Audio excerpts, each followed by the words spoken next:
the city clerk to please call the roll. All council members are present.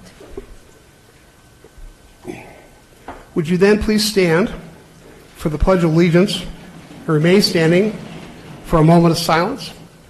And I'd like to ask Gary Kendrick if you would please say the pledge. Ready? Begin. I pledge allegiance to the flag of the United States of America and to the republic for which it stands, one nation under God, indivisible, with liberty and justice for all.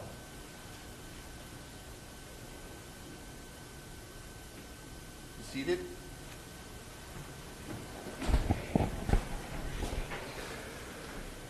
The city clerk posted orders of adjournment of the March 13th, 2018 meeting and the agenda of the March 27th, 2018 meeting in accordance with state law and council authority successor agency to the redevelopment agency policy. Today we have 3 presentations, and for technical reasons we changed the order a little bit. The first one is, well, no, actually that we've changed the order again. So I'd like to invite up Superintendent David Marcharo, and he's going to tell us about TEDx. Hi, David, how are you? Thank you, Bill. How are you, Mr. Mayor? Great. City Council. Thank you for the opportunity, and didn't want to jerry-rig the wires again and risk it not working, so I appreciate the opportunity. We're going to do the first part first. I'm going to share a little bit about our TEDx event coming, and then really would like to update you on the World of Work, which is a partnership between the district and all the local businesses and entities. But first, a little bit about TEDx Kids at El Cajon.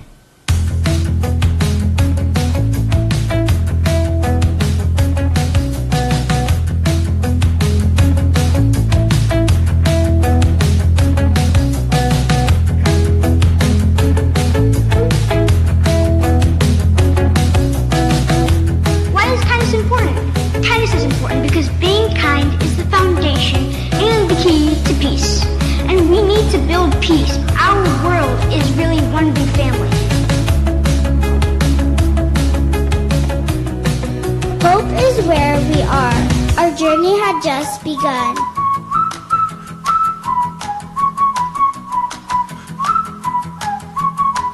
A bully's like a big grizzly bear, so when you see him, play dead.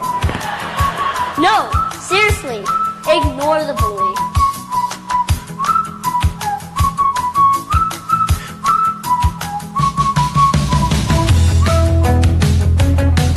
Always remember to believe in yourself and find the balance in your life. Do what you believe in and never ever give up fighting for your rights. So remember, you're awesome and cool.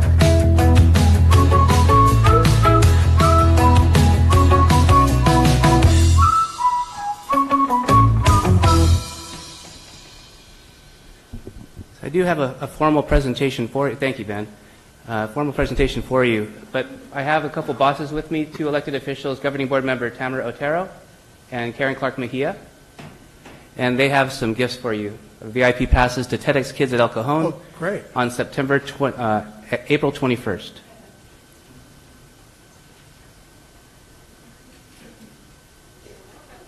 And Naomi, can we also present the gift? Thank you. Hey, Karen. Hey, thanks. No, you don't have to put it on your 700 form. Just show up. Actually, if you're Should give these out to some up here? Yeah.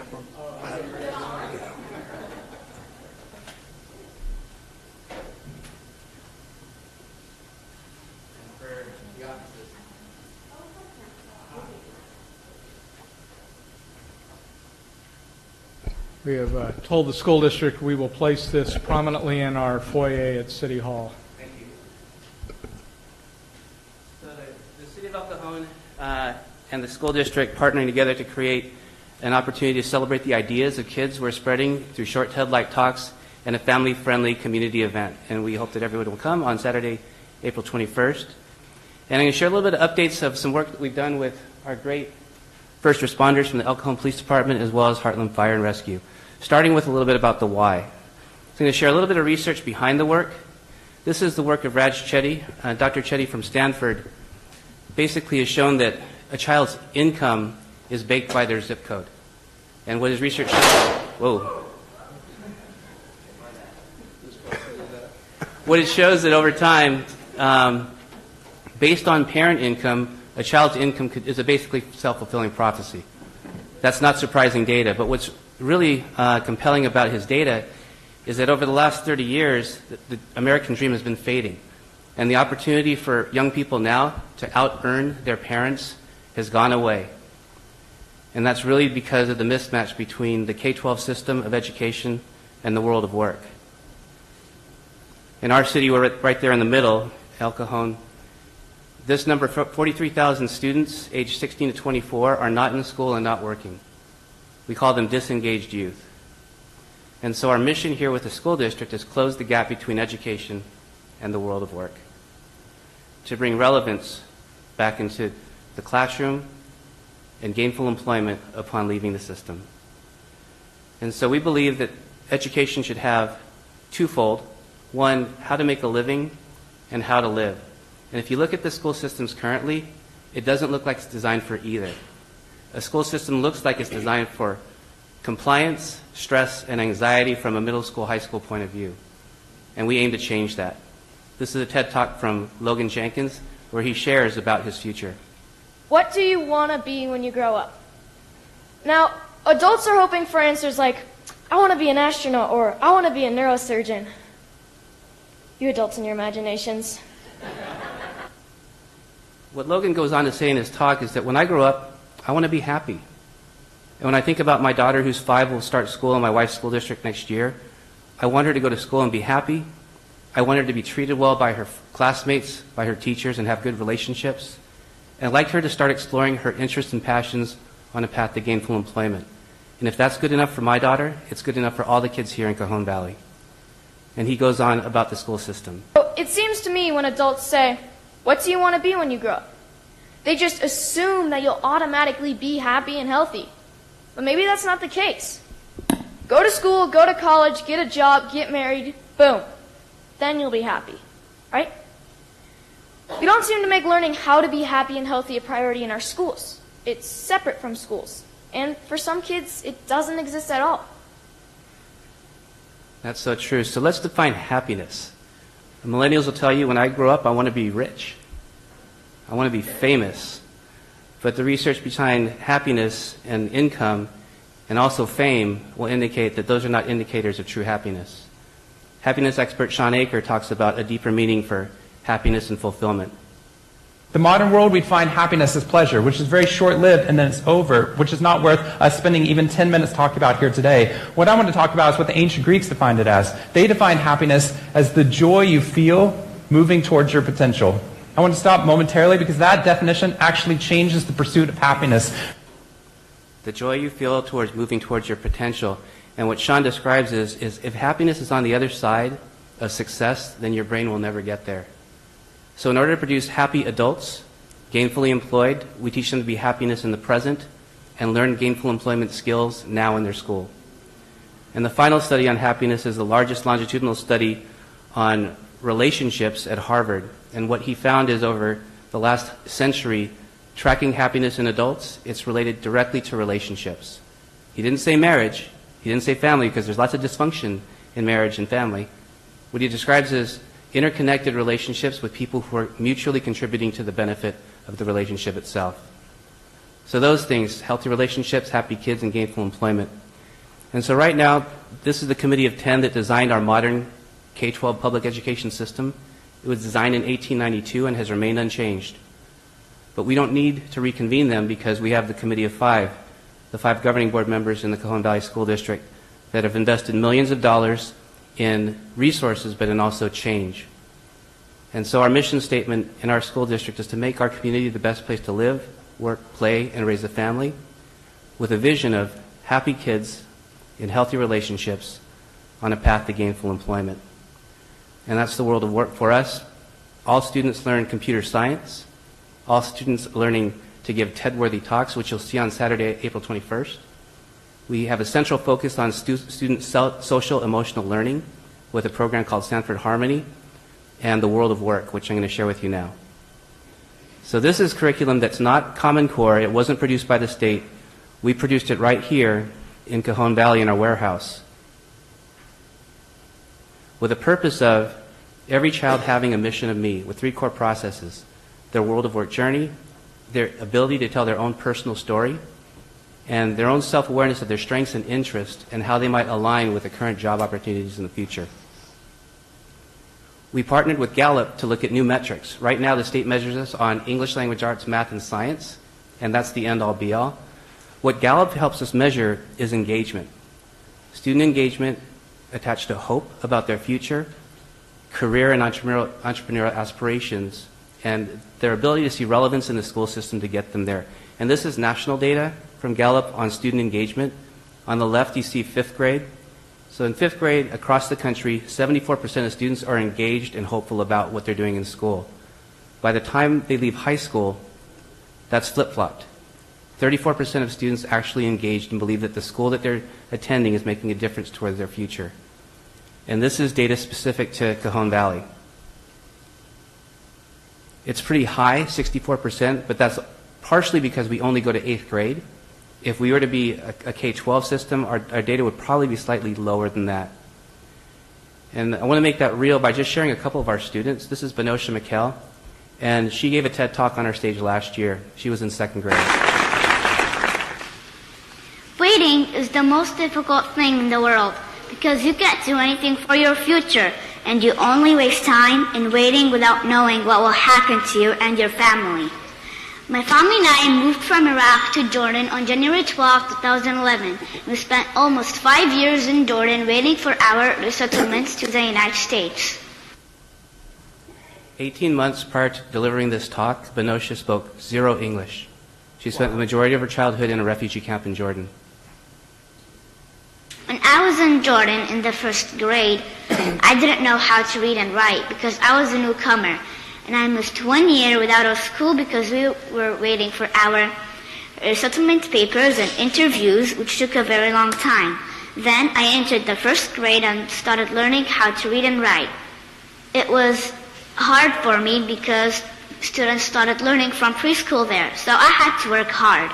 But here, when I didn't know how to read and write, my teacher helped me to write letter by letter.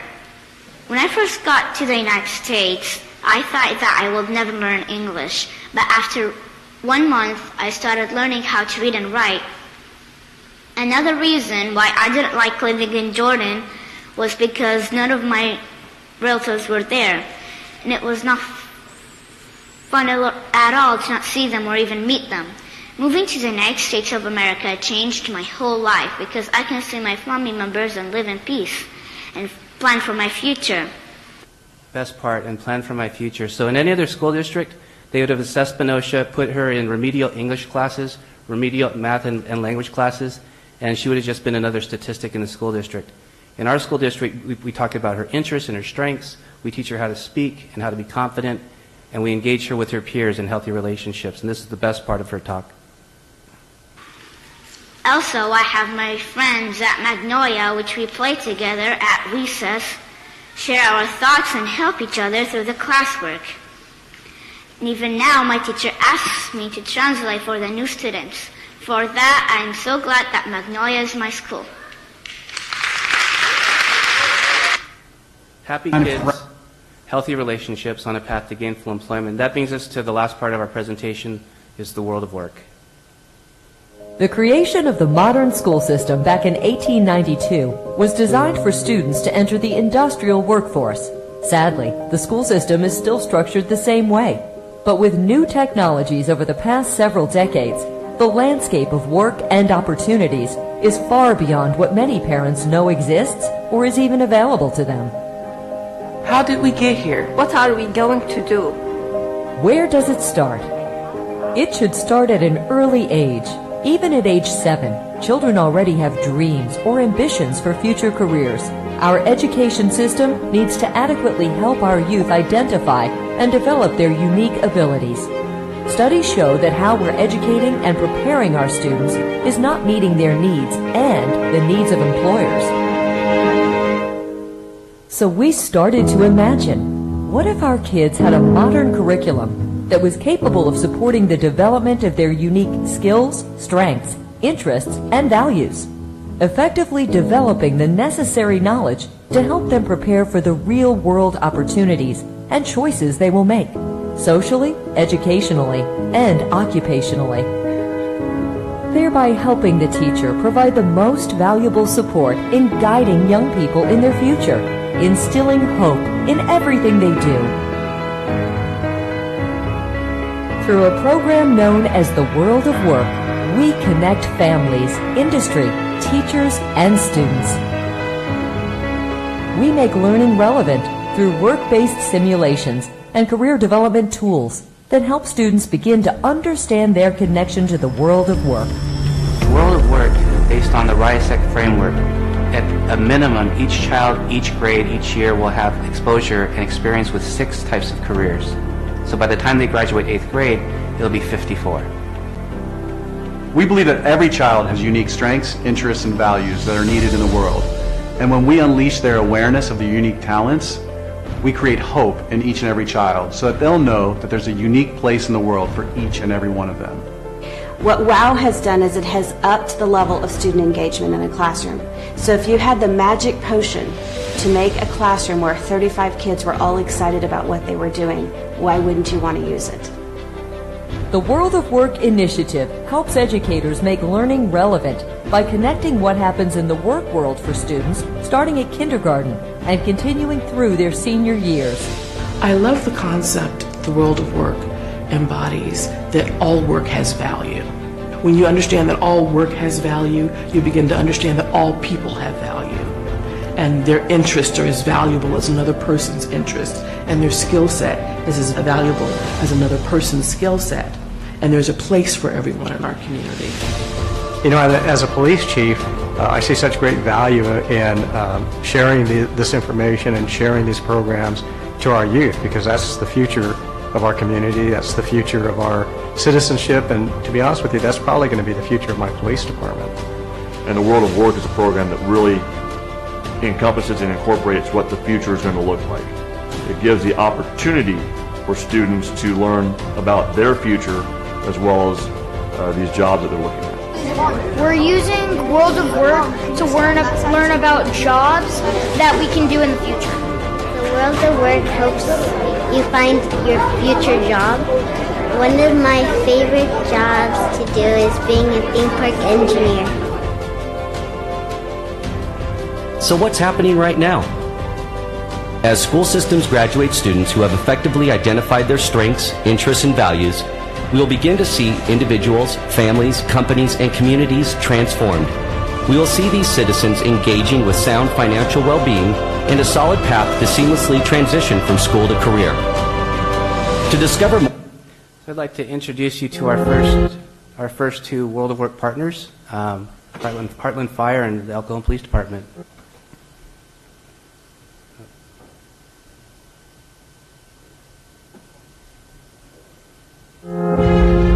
I'm fearless when I run, even though I'm running at danger. I'm fearless when the job is impossible. Nothing is impossible. I'm fearless when I've already given everything I've got. I help when I want to escape. I fight when I want to hide. I am fearless, even when I'm afraid. I am a firefighter. It takes heart to be a cop. It takes a humble heart, a self-sacrificing impulse that nobody was just born with. It takes a healing heart, a tenacious ferocity to help make today better than yesterday. It takes an honorable heart, an unwavering conviction to do what is right, a duty that doesn't know the meaning of the words clocking out. It takes a hero's heart. Be a hero. Be a cop. So after learning about Heartland Fire and ECPD, our kids did some work-based learning opportunities in their classroom where they learned more about the job specifically. And then they had some experiences with the actual departments. I'm going to show pieces of that. But first, I want to just show a Q&A from the firefighters. We have all our controls right here that we're controlling the ladder with. There's a screen there that tells us how high we are and what angle we're at and all that stuff. Okay. Well, that's it. That's a 360 view of El Cajon from 100 feet up in the air on truck 6. Hi, guys. We're back. So I hope you had a great time touring the station, getting to see an aerial view of the city of El Cajon, and I hope you really enjoyed kind of hearing what it's like to be a firefighter. We've got a couple of minutes. Do we have any questions that we can answer? Can you go higher than 100 feet in the air? Okay, so the tallest ladders that really we have out there are 105 feet. And so that's all we have. And so if you put the angle on it, really you're looking at anywhere from about the 7th to the 8th floor of a building is as high as we can get. How many fires do you guys put out like in one day? In one day, well, some days we are so busy that we have to even ask help from the police officers to come help us. I would say a busiest day we might have 3 or 4 fires in the city, but then some days we don't have any fires. But we're here, remember, we're here 24 hours a day, ready to go. And then finally, this is a sneak preview of a video that we'll release next month at our appreciation luncheon. Look at this face. This guy's not an actor. He's a real cop. I'm not good at talking about myself or saying that I do this job to get recognition, and I just know I do the job. I just drew a blank. I was going somewhere, so I completely messed that up.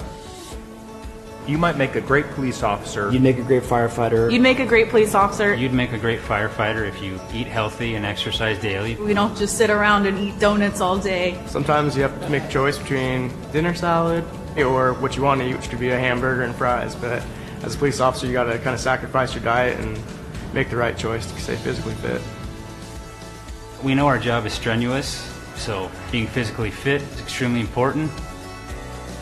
As a first responder, we have to maintain that level of physical fitness because people rely on us.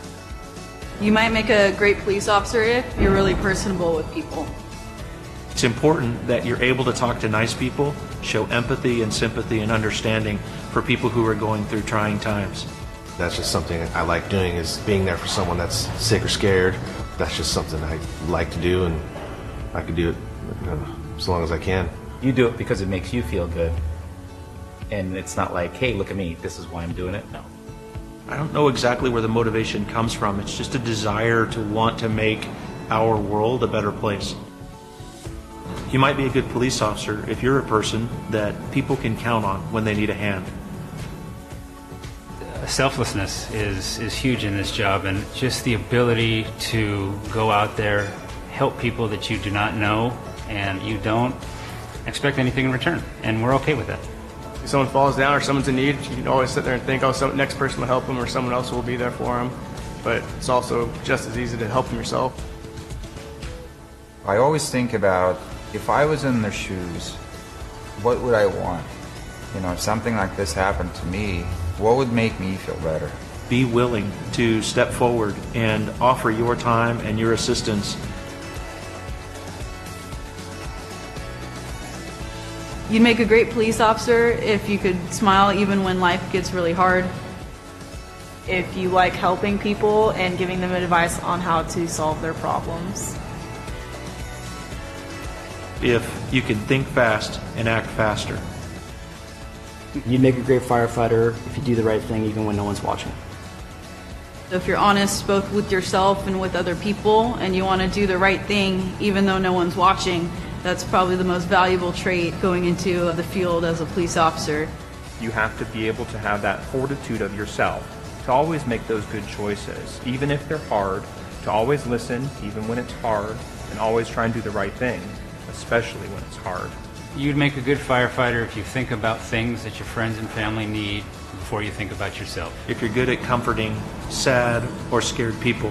If you live a healthy lifestyle with a balance of physical fitness and great nutrition. If you're super adaptable and you like figuring things out. This is nothing that you can't do right now. A boy, a girl, doesn't matter who you are, it's inside. I think you'd be a good firefighter if you're an honest person. You have to be a good person. You have to have integrity. I said trustworthy.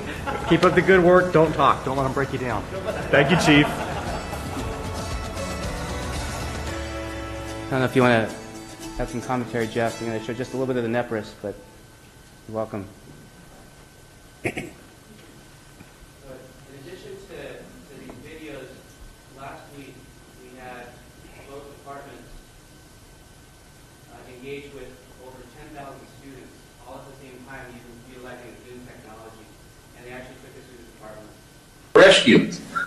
We are so excited that you're joining us today and to find out a little bit about the fire service and what firefighters do, and really some of the. It takes a lot of work. It's hard work to do. So here's our workout room.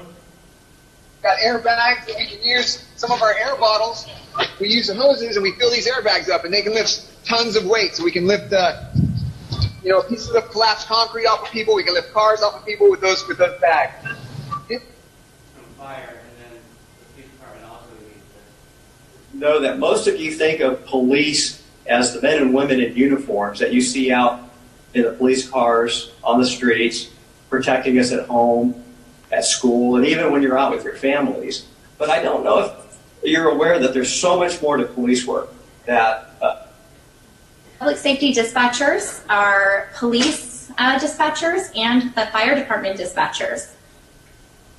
Kinds of dogs. We do. So some of the dogs that you'll see common with police officers, the most common nowadays is the Belgian Malinois. Problems that as an officer in the field, we might not have the tools or the tactics or the resources available to us. So one of those tools is this Bearcat team. And then when they're of thousands. Yeah, and so, that's not exaggerated at all. No, absolutely not. No, not at all.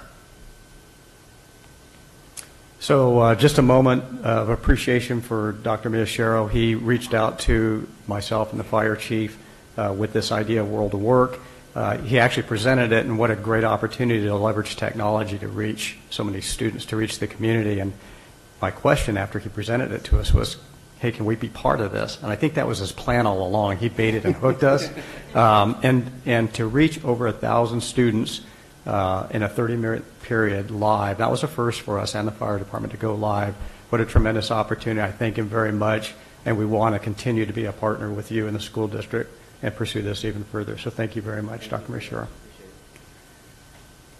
So thank you for the opportunity to update, but I wanted you to be aware that our mission statement has changed to make our community the best place to live, work, play, and raise a family, to steal words from our Honorable Mayor Wells, and with a vision of happy kids engaged in healthy relationships on a path to gainful employment. And we'll see you on Saturday, April 21st at TEDx. Thank you. Thank you very much. David, before you go, Bob wanted to make a comment. Yeah, what percentage of the kids wanted to be firemen or policemen after you did this? Well, fascinating. So honestly, before we even do the video, I would say 50%. Yeah. Because kids aspire to jobs that they know. Yeah. So firefighters, police officers, teachers, lawyers, the things that they see on television.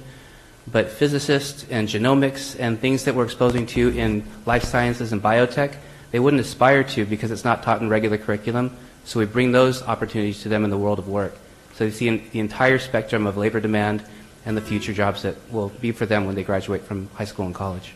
Was there any thing said by the police or the fire that would tell the kids that if you want to get involved in this type of work, you want to stay away from drugs, Absolutely. keep a healthy body, Mm-hmm. and live a healthy life. Don't get in trouble. Don't get arrested. Don't do something that you shouldn't be doing, because if you have a record, you might knock yourself out of an opportunity to come to work for this. Will you be in our next video, Bob? Yeah. I think Bill Wells would probably do a better job at that. Oh, no, you'd be fine. No, you'd be good, Bob. Anybody else have a comment? I just want to thank you. Tell a little story. 2 years ago, my grandson, Luke, came from Japan. And when he got here, he couldn't speak really any English. And you put him, Dr. Bershow actually helped get him placed. And now, just 2 short years later, he's excellent in English. And he's the top of his class in math. And he's learning, he can code robots, and he can do computer programming, and he's thriving. And, you hear a lot of things, and sometimes you wonder, well, is that really the reality for people outside of the video? But I can tell you, I watched this child really excel under the school district's tutelage, and I'm thankful. And it's working. Thank you. Thank you very much. Thank you.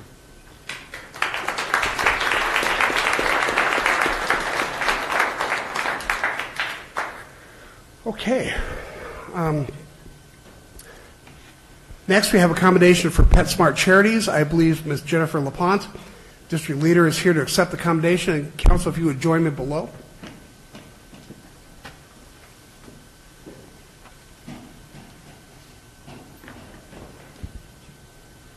Hi, Jennifer. Come on, bring everybody up. Hi. Look at this.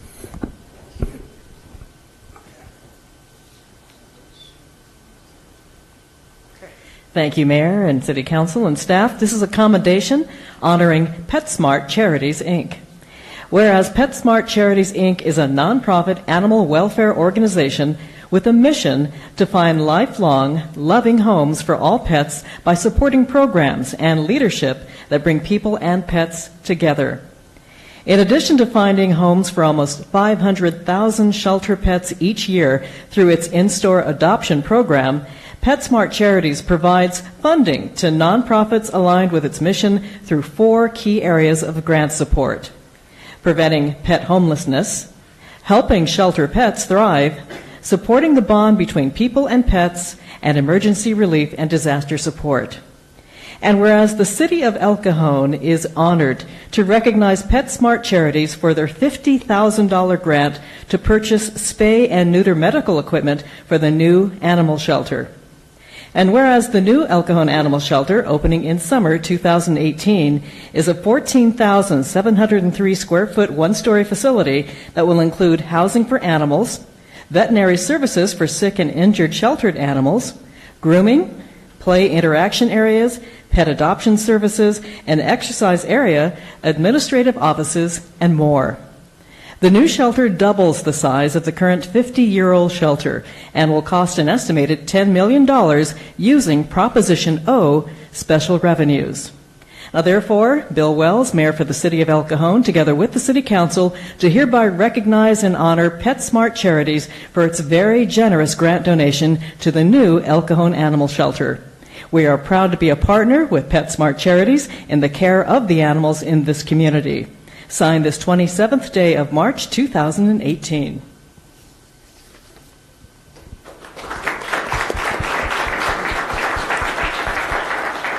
Thank you, Monica. Thank you, PetSmart. That's what a generous donation. Would you like to say a few words? Tell us for your story. Thank you so much. Thank you so much. I'm Jennifer, the district leader for PetSmart, covering all of San Diego, and I have with me here today our store leader from the El Cajon PetSmart and our store leader from our Santee PetSmart. So we are honored to be part of the community and make a difference in the lives of pets.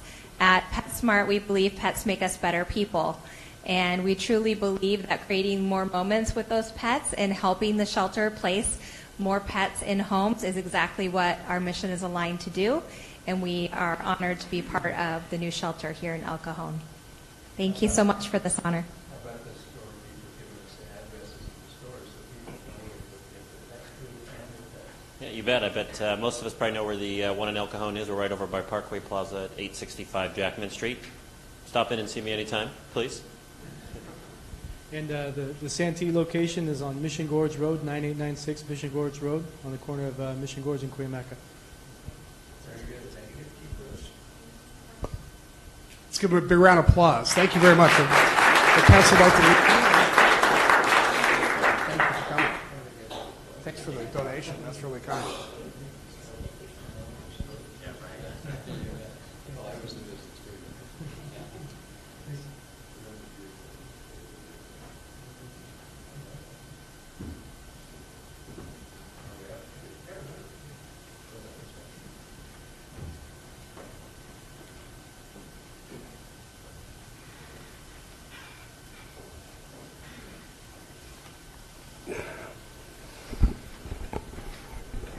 All right. Well, we talked about pets and kids. Now let's talk about hotels.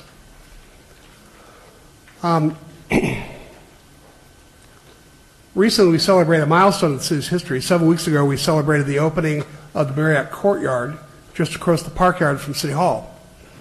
This hotel represents the first 4-star hotel in East San Diego County. We wish to recognize the importance of this project to the city, and after we watch a 1-minute video showing a time-lapse of the Marriott's construction, I would like to invite General Manager Mr. Juan Allred to introduce himself to the public. All right.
Before we get started, who's responsible for that video? Who did that? Mr. Mayor, Mary Ann Prawl. Mary Ann, where are you? Stand up and take a bow. Let's give her a round of applause. That's excellent. Juan, welcome. It's a pleasure to be here. If all hotel openings could be that easy, that would be fantastic. Okay. Hi, Council. My name is Juan Allred. I'm the General Manager for the Courtyard next door. It is a pleasure to be part of the community. Well, we're so glad to have you. Council, any questions, or Bob? Yeah, be sure and have meet the superintendent while he's here, and invite all of his school children down there to look at the hotel and what it has, so that when they have friends from out of town or relatives, they can all stay at your hotel. As a matter of fact, I did have the opportunity to meet David, and he's already had a class over there. Yeah. Okay. So that all the kids will know where their relatives can stay when they come into town. Hey, you know what? The city has been really good. We opened our doors 4 weeks ago. Our occupancy has not fallen below 80%. So definitely very exciting. A lot better than I think any of us really anticipated. That's wonderful. So I heard that the Marriott hotels get ranked by surveys? Yes. So we participate what's called guest satisfaction survey. All our guests rank us on a scale of 1 to 10. 9 or 10s count as a 10. 8 or below count as a 0. We have a saying with Marriott: we're either the best or we're nothing. So currently our hotel is ranked number 38 in the world out of 1,036 courtyards. That's fantastic. Ben? I just want to say that I'm really excited that it's there, because I actually use that in the meeting lobby area quite often. I think between the meetings, political or business or just friendly, I think I probably spent $1,000 there last month. Very nice. We appreciate that. And next month we will be rolling out happy hour for everybody from 4 to 7. Okay, Terry? Well, I remember about a year ago when we first started talking about Marriott, and we were starting construction, and there were some detractors saying, "Who's going to stay in a 4-star hotel in El Cajon?" You proved them wrong, so thank you. Yeah, a lot of people, I will tell you. And one of the things that makes us really unique, anytime Marriott goes into any community, we really do like to incorporate everybody from the community. We currently employ 35 individuals. Out of those 35 individuals, 23 are here from El Cajon. Nice. So we find that people tend to be a lot prouder of where they work. You know, we can rank ourselves amongst the top 1% in guest satisfaction surveys, but it's because of the individuals that work there. And, you know, it is truly the El Cajon vibe and spirit that is making us rise to where we are currently. Well, sir, go ahead. We went through it as a group, took the tour, and they have 6 interconnecting rooms if you need it, like 2 rooms together. They have king beds, and then they have dual queen beds in a room. So Everybody make use of the hotel because we need people from El Cajon that are visiting to come in and take a room in the hotel that we have in El Cajon. Yes, thank you. Well, I think there's to be a spectacular amount of synergy between the hotel and the Performing Arts Center when it opens up. We have people coming from all over Southern California, these fantastic shows that Live Nation is going to put on, and they have a great place to stay that's walking distance from the Performing Arts Center. Mm-hmm. And it's a state-of-the-art building. I took that tour and I was very impressed. Yes, we actually would love to invite all of the city council. We will be holding our grand opening June 14th, so expect those invitations soon. We will come. Excellent.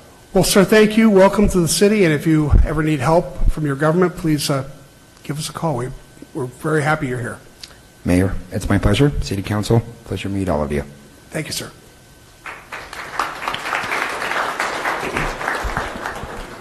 Okay. Agenda changes. Staff, do you have any agenda changes? No, sir. Council members, any agenda changes? We are now at consent items. Consent items are routine matters enacted by one motion. According to the recommendation listed below, with the concurrence of the City Council, a council member or person in attendance may request discussion of a consent item at this time. Council members, do you wish to pull any of the consent items? Staff, do you wish to pull any of the consent items? No. Angela, do we have any speaker cards for consent items? No speaker cards. Then I would like to make a motion to approve the consent items. Moved and seconded, please vote.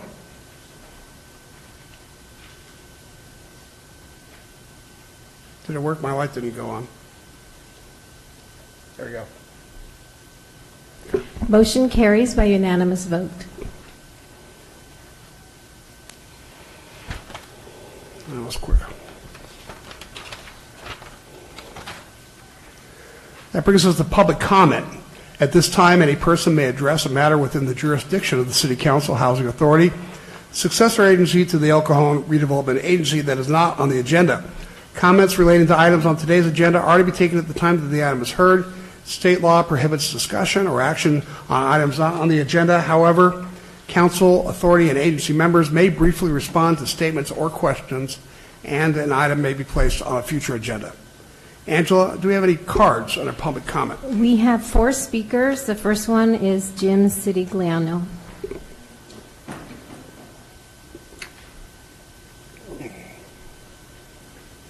Good afternoon, Mayor, welcome. City Council, staff. Today, I'm going to be taking a little bit of a contrarian mode, okay, but respectfully and non-confrontational. And it all has to center about the, as you know, I'm sure you're familiar with me, the Municipal Code 582 about the mobile home rent mediation that my park, Villanova, is applying, doing the application for this year. Before I do that, I did request, and I happened to talk to Mr. Tony Shute from the Community Development Department, and we want to have another meeting with the city manager and Mr. Shute to clarify a lot of things that we feel in the code that we don't quite understand as we're going along. And I can just refer to a few real quickly. By the way, I did give the city council and everyone on the staff a copy of this code. I believe it was 2 meetings ago, and I hope that you took some time to at least, glance at it, and maybe you'll understand a little bit better. Because the first question I do have is for the city council and the staff is, how does the city do their job of working with us if we have this unclarification?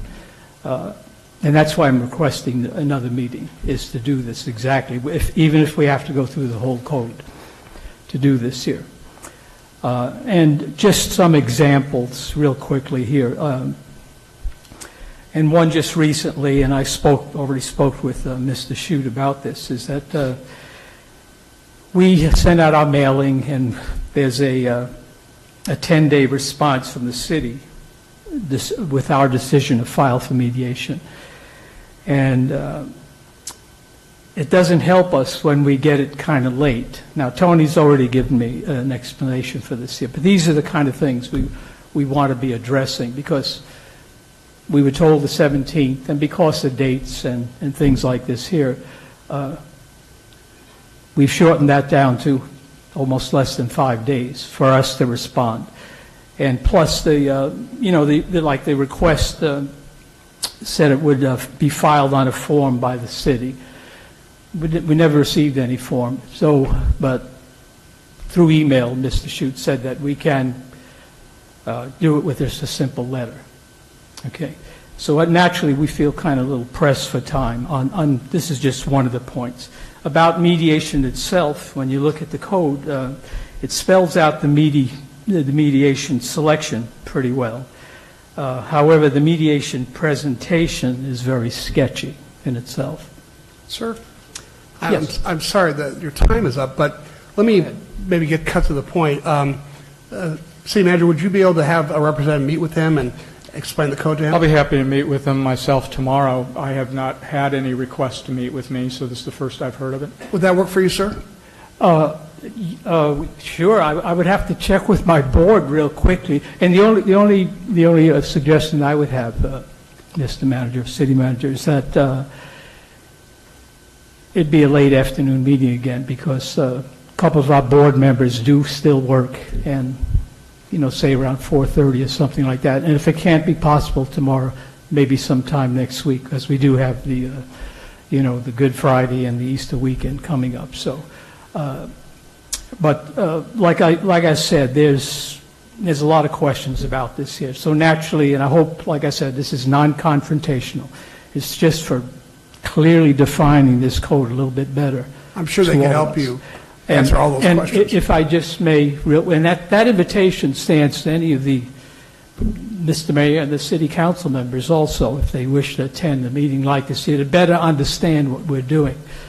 Because we're volunteers, just like all the other mobile home park residents in the city limits of El Cajon. And due to the hard work for many years of many good people, loving, caring, informed people, we do have quite a bit of knowledge. Oh, I appreciate about that. What we're speaking Why don't you come back about. and report to us after your meeting and see how things go? I'll definitely be here, believe me. Thank you Appreciate so that, sir. much. And we are still committed, I might say, about this here. If it fails the first time, we will be doing it again. Okay? And does anyone else have any questions, if I don't mind asking? I definitely sense your commitment. So. Okay, thank you so much. Are Yes. you going to be able to meet together tomorrow at 4:30? Is that convenient or not? We're prepared to meet anytime he wants. Thank you so go. much, That's- City Manager. Thank Thank you. When you said the invitation is open, you're talking about the meeting with Doug? The invitation's open? Yes, and of course, any of the other meetings, when we have our regular Senior Residents Association meetings once a month, I'd be glad to email everyone here for an invitation to come and speak. And this helps us both, because like I said before when I was here, we're going to need your support, the City Council also, working with the City Manager and the full staff over here to get this done. Okay. Any other questions? Well, I'd like to come because I want to learn more, but just let me know, because figure out what the time is. Okay. You have my email, right? Okay. Now, when you say you want to come to the meeting tomorrow or possibly next week, or one of our monthly meetings of the Senior Residents Association? Maybe all of the above. Because it's such a complicated topic, I want to learn. It's easier for me to be there than to read all the staff reports of after the fact for this particular subject. Thank you so much. And I think the key word that you said is I want to learn, because we're all here to learn from each other. Okay, and thank you so much for your time. Thank you. Mary Sessom. Mayor Mary Sessom from Lemon Grove. Greetings, Mayor. Greetings, Council. How y'all? Mary Sessom, former mayor of the city of Lemon Grove, and here today as your representative on the San Diego County Regional Airport Authority. I do always mess that up. I'm here on Assembly Bill 3119, which is the proposed legislation from Assemblywoman Lorena Gonzalez Fletcher, to move the airport authority into the Port District. And each of the regional representatives are out talking to their cities and the county, asking for support to oppose this bill when it becomes officially introduced. As yet, there's still negotiations on the language of the bill. Some salient points that I want to pass along. 15 years ago, we were separated from the Port District because the port was misusing some of the funds that were designated for the airport, and also that the airport needed to know if it wasn't going to stay downtown. If it was going to stay downtown, we had to improve it. So we undertook that. The Airport Authority governance structure right now has representatives from all of the cities. Me, I represent the 4 East County cities, the county, state agencies, and the military. The Port District has representatives from the 5 port cities: San Diego, Coronado, National City, Imperial Beach, and Chula Vista. Those are the cities that are contemplated to take over the governance structure for the airport, and those port cities would basically disenfranchise all of East County, all of North County, and about half of the residents of the county of San Diego. The impacts to your residents that you should really look at is this. One, the Terminal 1 redevelopment, which is tearing down that old Terminal 1 where Southwest is, and improving it, which is on the drawing boards now. We were getting ready to go out with environmental work next month. Is going to be delayed and probably will be delayed by 5 to 10 years, especially if this merger takes place. Small business development, we know El Cajon is wonderful in producing and housing small businesses. The Airport Authority and its last huge building projects, 90% of those, 90% of the contracts went to local businesses, and we have a policy of pulling apart those big contracts as much as we can so that we can give portions to smaller businesses, to disadvantaged, to DBE businesses, to minority-owned businesses, women-owned businesses, and disabled veterans businesses. That would go, I won't say that would go by the wayside, but if you look at our record as the Airport Authority compared to the ports, you'll see why we are very proud of what we do and why this will be a disadvantage to your small businesses. Thirdly, the impact to the local economy. If Mr. Mayor, if I could have 30 more seconds, please. Here my question is, I want to hear the things I missed. So, okay, if you could finish. I will finish. In 2003, the airport revenues, when it was under the Port District, was $85 million. Today, they are more than $250 million. Why is this? If you've been to the airport, you know we have new concessions. You know we're building a new parking structure. You know we have taken care of the outlying airports, of which Gillespie, I know, is some concern to you folks, as well as adding new routes. We've got 60 new destinations. The port had 38 destinations domestically and 3 internationally. We have 60 destinations regionally and not regionally, nationally, and 9 international destinations. So we are doing what we were told to do. We're doing it better than what the port did it. And we ask, please, that you talk to your representatives, your Sacramento representatives, let them know that this is coming. They're already aware of it, but it's good to hear from the cities as opposed to just the airport people. And Mr. Mayor, if there's any sort of a letter that the council would like to send, you can certainly contact me or your future representative, Mr. Lloyd, out of Santee, and we will help with the drafting of such a letter. Yeah, I'm very concerned by this legislation. It reminds me a lot of AB 805, which was a power grab and a takeover, and I thought unjust and certainly not good for the people of East County. And so you have my word that when the time's appropriate, and I'll take my cues from you in that, I'll put on the agenda requesting the City Council to write that letter. Thank you. Thank you, Your Honor, because as the Assemblywoman has made very clear, this is all about PLAs.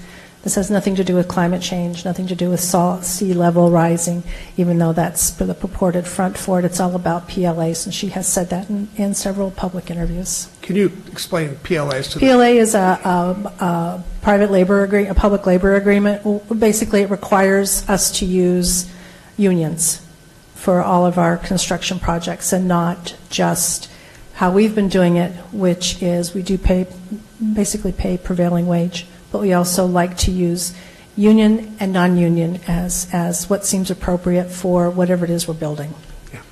Any questions for Mayor Sessom? No.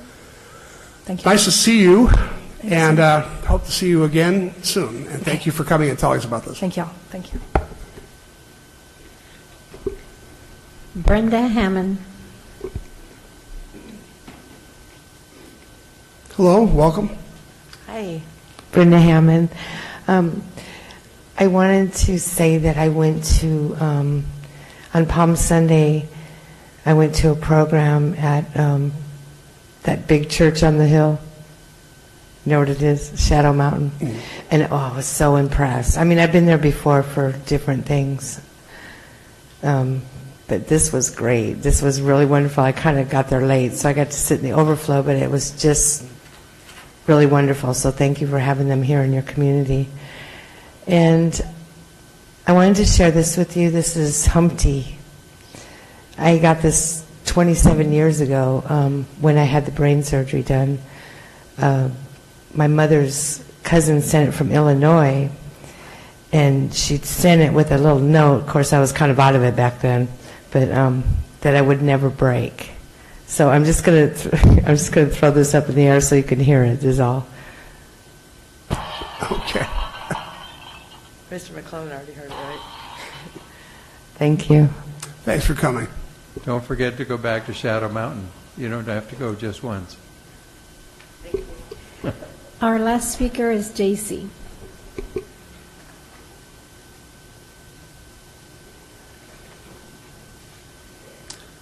Well, sir. Hello. Mr. Mayor, you were speaking that night. You were at that press conference that day. It seems to be you're mentally ill, so I'm going to go back.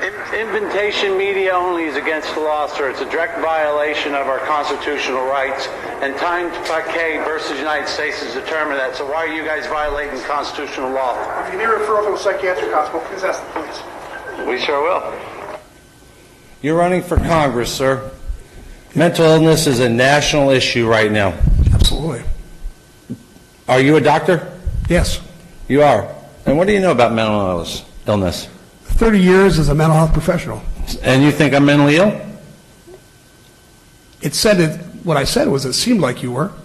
I'm mentally ill because I asked you guys to be held accountable for the crimes you guys were committing. To give you an idea, today while I was coming over to this meeting, you guys are sitting here talking nice, got all this shit going on with the Marriott. But yet it gets robbed. You want to do something for them? Protect their customers. Because I was going to let you know where the bad guy goes. Hey, Chief, did you get the bad guy yet? Did they catch him? You want to do something for the Marriott and the people of El Cajon? Fix your police department. Okay? You know a lot about mental illness? You want to call me mentally ill, sir? You hid behind a bunch of men with a gun. You had 3 officers with guns standing there while you were taunting me. You're supposed to be a doctor, but you're taunting me? Call me mentally ill? Because I'm holding you accountable? Actually, I was concerned for your welfare. Because your officers might shoot me? No. Right? They shoot the other people who seem to have mental illness. Are you trying to set me up to be shot? Because your officers seem to be using that term quite a bit. What are you trying to do, sir? I think we're done. Your guys overstepped their boundaries. Period. And you did too. You want to run for Congress? You're sick. You don't belong there. Mental illness is a serious issue. And for you to be making fun of it, it's not good. We don't need people like you in our Congress. We don't need people like you in our mayor's office. Okay. You need to resign. You're a piece of shit. And Chief, did they catch this guy yet? Please Maybe I should have tackled him. I appreciate if you didn't swear in council. This is America. And in our school systems... Sir, you're done. Thank you. Okay. All right. Any more? We have no more speakers. Okay. There are no written communications. There are no public hearings today. Item 4.1 is a report on the Johnson Avenue Sewer Relief Project, and I'll ask staff to please introduce this item. Well, our Public Works Director made street paving sexy a few weeks ago, and he's promised me he's going to make sewer sexy today. So we're going to turn it over to Mr. Dirk Epperson to give you a status report on the Johnson Avenue Sewer. Thank you. Kind of becoming a celebrity, Dirk. How's it feel? Well, we're number one at number two, so perfect. That's great. we do the best we can, and it's actually a good news story to come back, and it's my pleasure to come to you today to talk about the Johnson Avenue Sewer Relief Project, Phase 2 project. Just to go back and do a little history on this project, it was broken up into 2 phases. It's probably the largest sewer project that the city has undertaken in its history, and it's really to help alleviate some problem areas. We had some siphons that were going underneath Forester Creek near I-8, and so Phase 1 was the northern part of the city down to Fletcher Parkway, and then Phase 2, it had 2 tunnels, and so you see there we had from January 2015 to April of 2016 Phase 1, and Phase 2 will be completed in early May, and we're looking forward to that. And so we're here to give you a brief update on the status and the good news that this is coming to an end. So the goal of this project was to eliminate spill risk, eliminate 2 high-risk siphons, provide future capacity, and add redundancy to the system. So you can see there we've got some sewer spills in the past that have occurred, and really we want to clean this up. It's in an area which is near and close to the Parkway Plaza, and so I want to run you through a little bit about how we did this. So the white line that you see there is the alignment of the new pipe that we installed. You can kind of see the size of the pipe there. And in this segment going underneath Fletcher Parkway, we used a tunneling technique. So in the upper left-hand corner, that's the size of the pipe all stacked there getting ready. Then they actually drive a sleeve underneath Fletcher Parkway, and then they put these spacers around the sewer pipe so that it sits nicely. It's centered in the sleeve. There in the lower right-hand corner, you can see down in the bottom of the pit, they have like a little conveyor belt coming towards us where they actually excavate the dirt, and the dirt rides out on that conveyor belt, and they get it out. Once they excavate enough, they slide the pipe in a little bit further, they dig a little bit more, slide the pipe further, and so on. So the next section was right there in front of the mall in the parking lot, partially, and so we used a really ingenious way of installing manholes. They would come up and drill the hole and then slide in a piece of corrugated metal and then build the manhole there and then fill it with concrete afterwards to set it in place. And the lower left-hand photo is showing us doing work at night. This was very critical to coordinate some of the schedules with the mall. So we had to do a lot of work at night to avoid conflicts there. And you can see down there how far down those gentlemen are working in the lower right-hand corner photo. So it's a very deep hole, about 24 feet at some points. So very much moving along. The next segment, we went underneath I-8 without a hiccup. We didn't create a speed bump in I-8 there at all. So you can see the pit there in the upper left-hand corner with the little shuttle taking the dirt out. Then they would take that sleeve, they would weld the next piece together. You can see that in the upper right-hand corner. The size of the pipe, there's our assistant city manager standing there next to one of those sleeve pipes. So you can get the size of it. Graham was just coming out of it. And then after that pipe was installed, you can see the lighting that they had inside there as they would move along in the lower right-hand side there. So kind of gives you scale and size of what's going on. And we had to fill up that pipe because we didn't want anything illegal happening afterwards with a tunnel underground or anything. Next, we went in front of Kia, and this is really important here along Johnson. You can see that pipe continuing to go. And in that upper left-hand photo, we've got a wooden wall. We built that wall specifically to separate the construction from selling cars. We did not want to disrupt the business that was going on there, so we went to great lengths to separate that out and provide a nice area. It not only cut down on the noise that was happening, but also it kept the place neat and tidy out of the parking lot of Kia, even though we were right there next to them. So it was a really good job that the contractor did getting through that portion of work. And then going down to the next part, we had to also work really closely with our utility companies. You can see here in the upper right-hand corner, SDG&E is actually holding a power pole in place while we're trenching next to it so it doesn't fall over.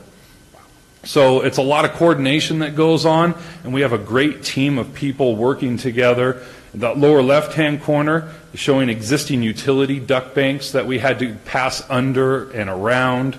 Just a lot of work there. You can see the water up in the upper left-hand corner. There's just a ton of groundwater.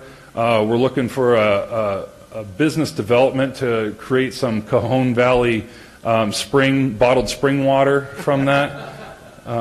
Might be something we could look into, but there's just a ton of groundwater in this area. I think we had to pump out and treat close to 4 million gallons of water. So that's a lot of sports bottles we could have filled. And then the last section we're moving into right now, it goes up the alley to finish off the project. And I just want to say that the team has been working really hard. I want to congratulate my staff, David Keltner, our principal engineer, who has just been amazing project managing this job and getting it through, and Yasmin Ariano, who is our deputy director. She's been leading this team to completion here, and I just really wanted to thank them. And lastly, we want to invite everybody out. We'll have more information coming, but save the date for April 19th. We're going to have a ribbon cutting. I don't know, maybe we'll cut some toilet paper to signify the end of the project, but we'll do something there, and we'll have a section of that pipe out so you can actually kind of get up and close and personal and take a selfie inside the pipe and see how big that thing really is. But we want to celebrate this as the largest sewer project that the city has undertaken, and we're going to celebrate that with a ribbon cutting ceremony on April 19th, and we'll have more information on where and what time coming up. Well, and that's all I have for today. Good job, Dirk. Let me, Steve, I think you had a question. What happens to the abandoned pipe? It gets filled up and abandoned in place in many sections. And there are other sections where it was aligned, and we will be taking some of those out where it's appropriate, but a lot of it we can just slurry fill with a low concrete grade slurry. All right. Ben? Anybody else? You did it again. The most exciting part of the meeting was the sewer pipe. So you've got a gift. Well, thank you. I appreciate this opportunity to present it to you. Thank you, sir. Okay. Angela, do we have any speaker cards on this item? No speaker cards. All right, this is an information item only, so we don't need a motion. And I'll just move on to 4.2. Item 4.2 is regarding the 2017 California Legislative Housing Package. And staff, would you tell us about this, please? I will. With Community Development Director Tony Shute, I know housing's not nearly as fascinating and sexy as sewers, so Tony's got a big challenge here to keep your attention. I want to make a bit of an editorial introductory comment. I'm going to be a little blunt here, but I don't think I'm going to tell the City Council anything you don't already know.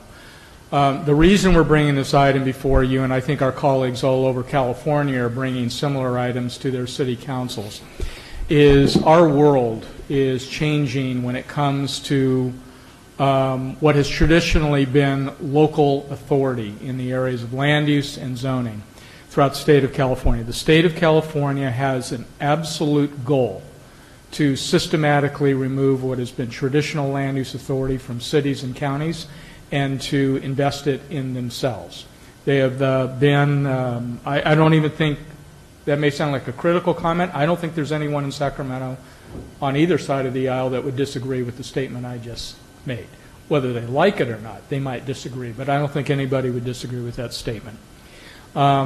The state overall has things they wish to accomplish legislatively, and they increasingly view local government as an impediment to them accomplishing those things. And so the result is they're passing more and more laws, and this coming year, 2018, will be even more than what Tony's about to tell you happened in 2017 regarding very, very specific regulations and authorities and allowances for housing. So we didn't want a project that was under this new laws to show up in front of the city council someday, and we would be telling you something you've never heard before, which might be, you have to approve this project, you have no authority not to approve it. We didn't want the council to be shocked in that kind of situation. And I think we've already alerted the Planning Commission to do this. We've already had individual from the League of California Cities talk in front of the City Managers Association, or about to talk in front of the City Manager Association and the City Attorney Association actually next week. So this is a very, very, within our world, prevalent issue that is very different from probably anything most city council members have ever heard of before. Having said that, I'm going to turn it over to Tony to get into some of these details. Tony? Thank you, Doug. So Doug is right. In September last year, Governor Brown signed the legislative housing package. This was 15 new housing bills whose primary focus was in streamlining housing development, enforcement as it pertains to cities, and creating and preserving affordable housing developments across the state. Here's a list of all the 15 housing bills that were signed last year by Governor Brown. I'm not going to go into each and every one of them. I'll speak about them collectively and just underline and create the foundation that Doug has set. The first area under that the legislative housing package is aiming to do is to streamline housing development at the local level.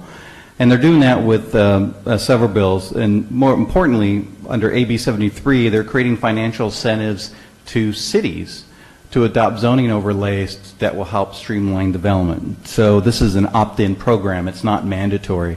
It's also available for developers as well.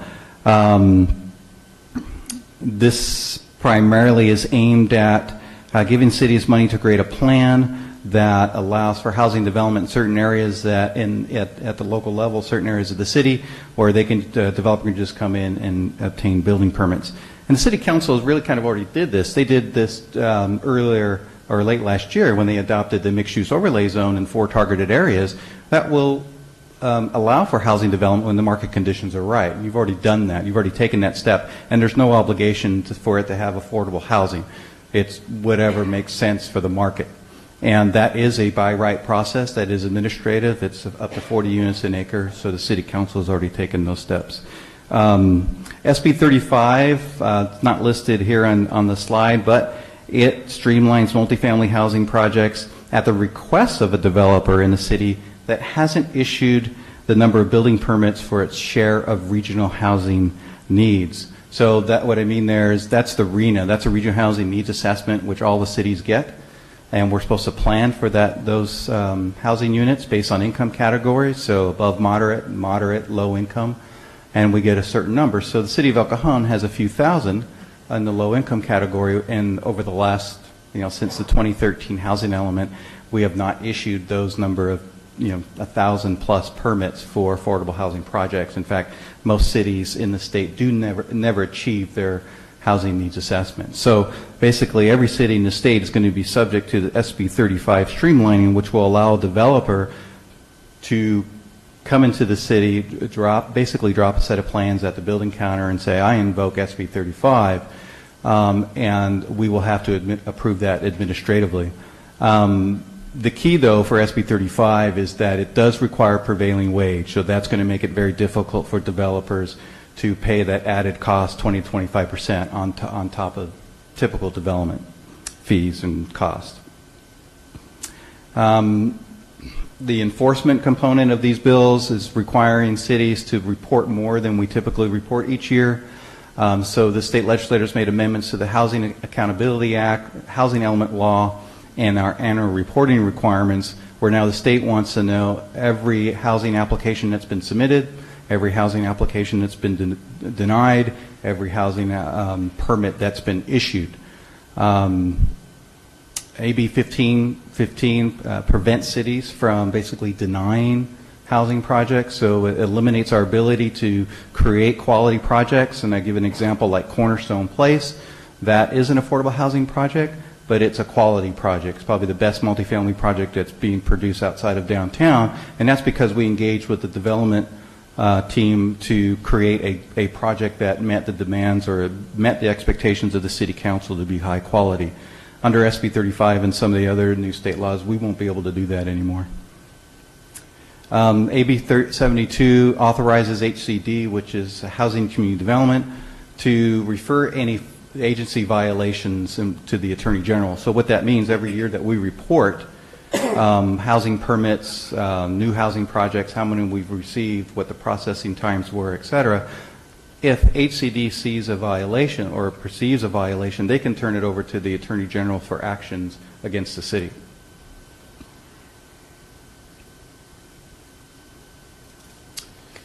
Additional enforcement include that we have to report all our vacant sites that have potential for redevelopment.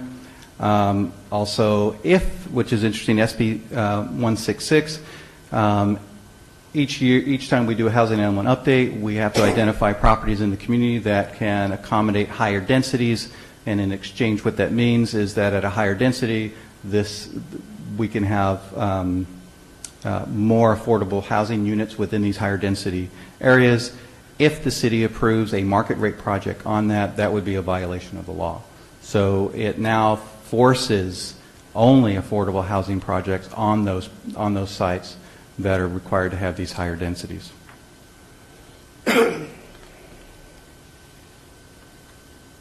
So some of the other new bills are creating fees at the state level for affordable housing projects. SB 2 imposes a recording fee on every real estate transaction and anywhere from $75 to $225.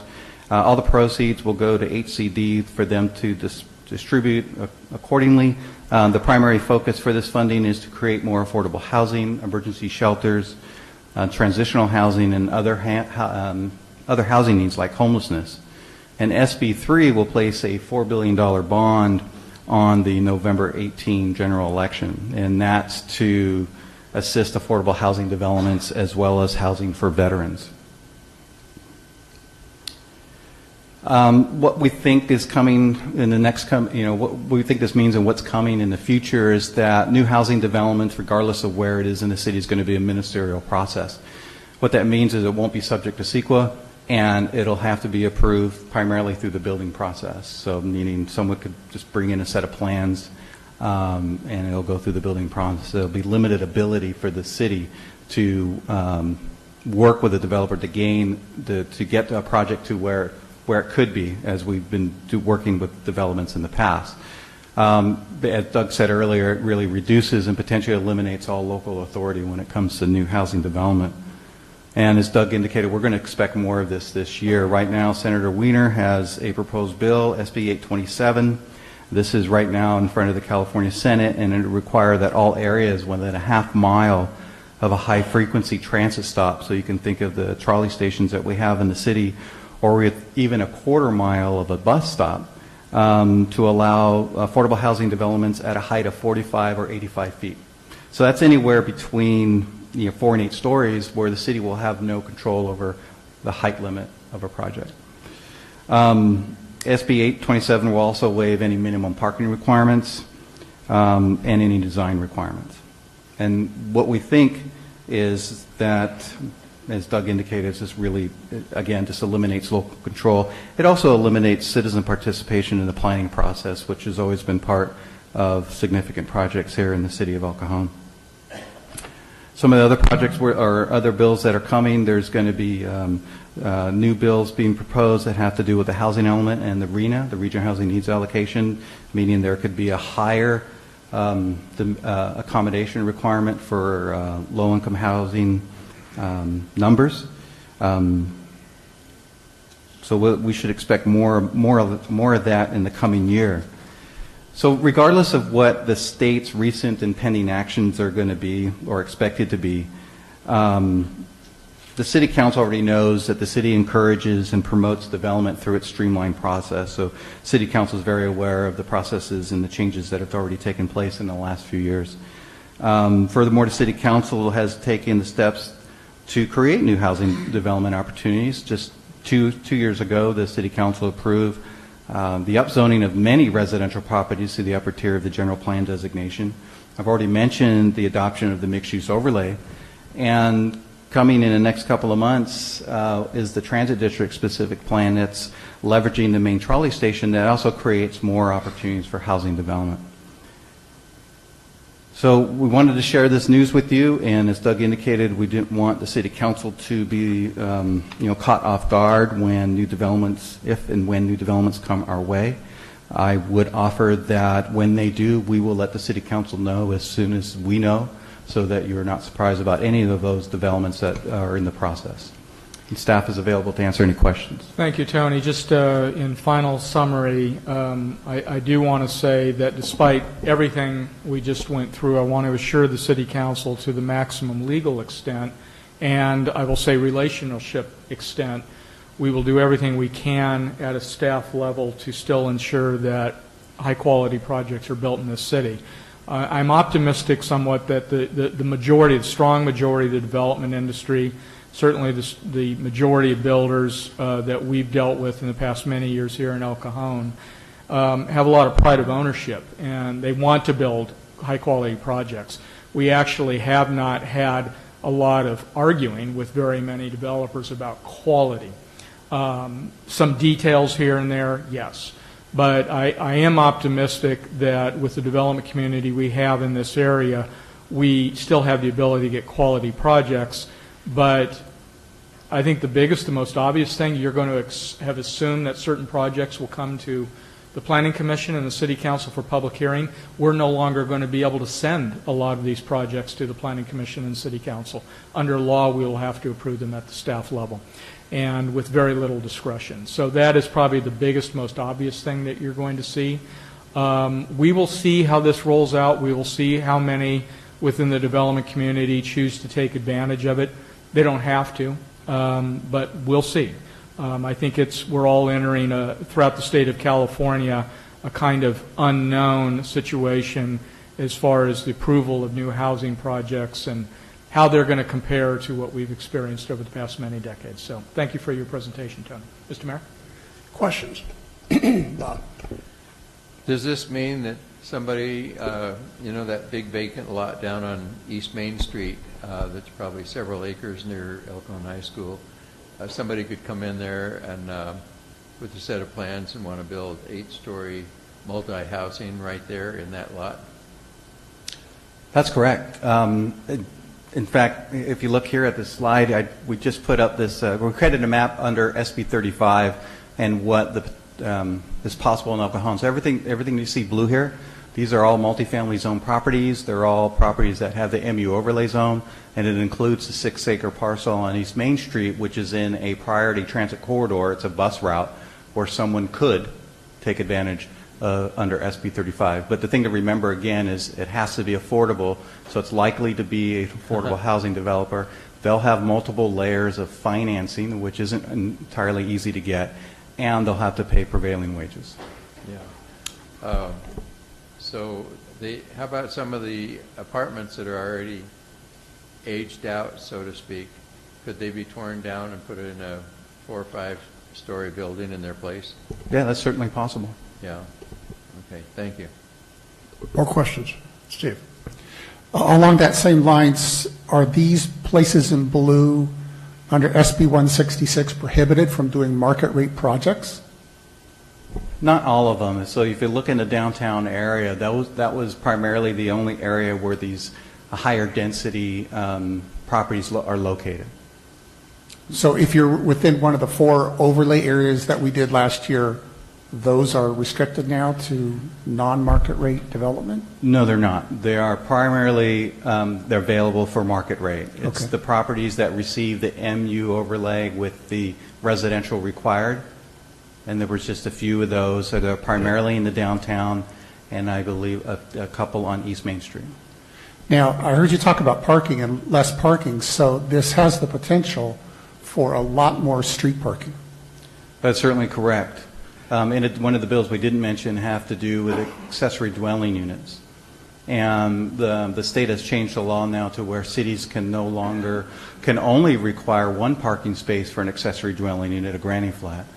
But if that granny flat or that property is located within a quarter mile of a transit stop, a bus stop, or the transit station, or within a quarter mile of a ride share program, we cannot require a parking space for that accessory dwelling unit.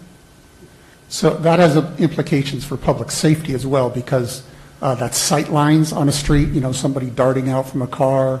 It is potential targets for bad things that aren't there today. So more on-street parking really brings a whole new set of issues, I think. But it sounds like in some cases we will be powerless. I agree with you, and the issue about the limitation of parking is not a new issue, but this is the toughest laws that have ever been put in. What the state is engaged in is social engineering. They have a philosophical bias to force Californians to own and to drive fewer cars. Period. That is a philosophical goal of the state of California. And they think if they can make it inconvenient enough to do so, eventually people will follow that philosophy. I disagree with what they're doing hugely. I think if you're in a downtown San Diego, it makes all the sense in the world, or even in Mission Valley. You got the trolley right there, and the multiple family projects are almost all within walking distance of a trolley. But in the majority of suburbs, we're actually lucky. We have a trolley, at least in one part of our city. Most of the cities in San Diego County have no mass transit other than a bus, and they're going to be under this same thing. I mean, there's communities out in Bakersfield that aren't within 600 miles of a trolley, and they have the same legislation. But having worked with the state a little bit, as you know, in my previous job, I'm telling you that this is a strategic social engineering of the lifestyles of the people of California. I don't think it will work, so I think you're going to have a rock and a hard place that the people, our citizens, are going to be in. And they're going to turn around and blame the city. But this is what is going on, and it's going to keep going on. I don't mean to be bleak, but I do mean to be blunt and honest. This is not the end. There's going to be more of this as we move into the next decade. More questions? I have a couple questions. First off, will there be any possibility of legal actions being taken to try to stop this or roll this back? Well, I guess there's always a possibility. I haven't heard of any. Have you heard of any? No. The lawyer hasn't heard of any. League of Cities is not going to... The League of Cities, as was true at the City of El Cajon, fought a lot of these bills. We had a lot of these bills in front of the City Council last year. And here and there they got a few watered down maybe, but basically they lost across the board. So you don't expect them to sue? No. All right. There's not much to sue on. The state legislature can pass a law if it wants to, unless it's unconstitutional. And it's not unconstitutional. It's just not necessarily a good idea. Okay. Next question is, the county has changed their philosophy over the last 20 years over the building into the backcountry. Will this change that at all? Will they still be able to restrict building like they have? Yes, I think they will. They regionally, as I think you know, they did that, but then they upzoned with a lot more multiple family development, unincorporated communities that were urbanized. Around here, that would be Spring Valley and Lakeside, even a little bit Alpine and Hamul. And then, of course, the cities took a lot more as well. But I do not think that is going to reflect back on the county where they're going to have to start upzoning the backcountry again. I don't think that's going to happen. The last question is just a technical question. If we are forced to build, you say, up to 8-story buildings? Are there anywhere from 4 to 8 stories? Don't you have to have fire equipment and all kinds of expensive equipment to manage to take care of those buildings? And so is that, well, we is it have like an unfunded mandate, or? There's a lot the state does. It's an unfunded mandate that we never get reimbursed for, so I'm not going to disagree with that. It's not so much the height of a building, because we have a 10-story building right next to us, but if as the many years go by, you have a lot more density than what we had ever planned, then certainly that reflects back on all public services, police, fire, the first two we always think about. But look at the school district. I mean, they're planned for a certain number of kids, and they may end up with a whole different level of kids, and there's nowhere to build a school left in this city. I think I'm pretty confident about that. And all other kind of infrastructure. So I don't want to suggest that, we're going to wake up in 3 years and have 50,000 more people living here. That's not going to happen. It's just that I think the development is going to go at the same rate it currently is. It's just a lot of developers are going to realize they don't need to go through what for them is a painful process of public hearings and CEQA review. They're going to be able to come in to staff and demand that they've met all the minimum requirements and that we approve their project. And they're right. They're going to be right about that. But don't we have the situation now where a developer comes, and before they even get to you, they've talked to their boardroom and say, well, we can't propose a substandard project because El Cajon's never going to approve that. So before they even get to you, they've already upped the level. Yeah, that's true. And now their lawyer says, you don't have to do that anymore.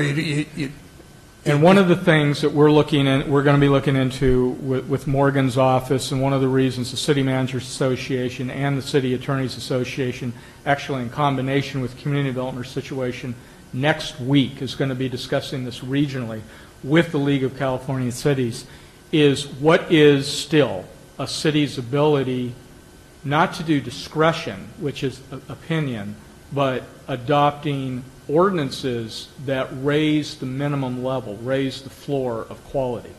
I never think that quality comes from a zoning ordinance. I think it comes from intelligent human beings trying to talk to each other and get to quality. That's always been my experience. But if that's being removed from us, is there something the City of El Cajon legally, as well as all of our colleague cities can do, to raise the bar of what our minimum definition of requirement is, so that when they submit a project, it still has to meet that. So are you saying then the design standards could be codified? Well, I'm saying that's what we're looking into. I think this kind of came upon the state really fast last summer and autumn. There's still a lot of questions of what is really available as tools to a city and what is not. And that's still being discussed and discovered. The law is not that clear. Thank you for warning us. Yep. Make sure. Is there any more questions? Yes.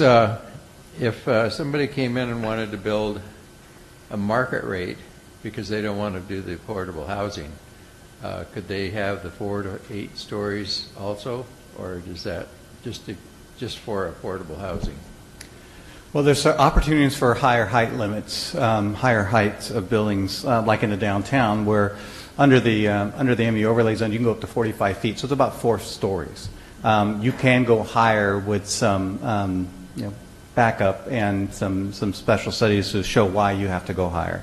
So there are some opportunities on that, but it's completely different under SB 35, which allows it by right.